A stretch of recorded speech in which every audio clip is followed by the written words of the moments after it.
the turnabout.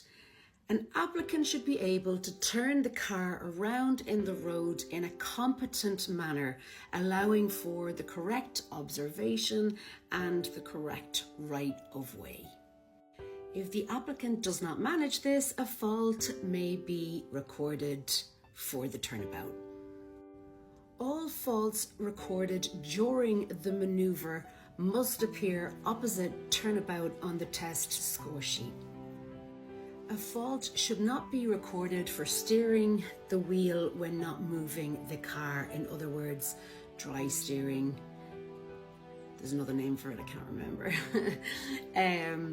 It looks better to turn the car as you're turning, or to move the car as you're turning the wheel, but a fault should not be recorded if you are not doing this. And finally, the manoeuvre should be completed before any faults are actually recorded. Now I'm going to give you 3 examples of where you could incur faults during the turnabout.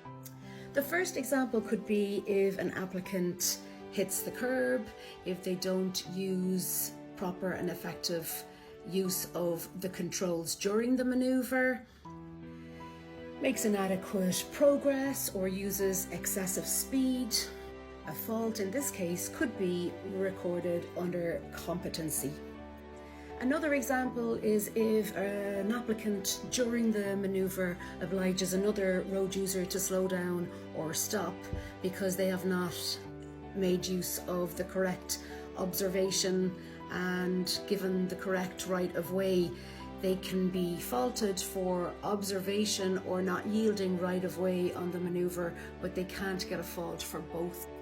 And finally, you could be given a fault for observation on the turnabout if you do not use your mirrors correctly, or if they're not angled correctly. It's completely okay to only use the mirrors for your reverse. However, if they're not used correctly or not angled properly, you could get a fault for incorrect observation on the turnabout. I hope this helps. Any questions about the turnabout for the test, drop them in the comments.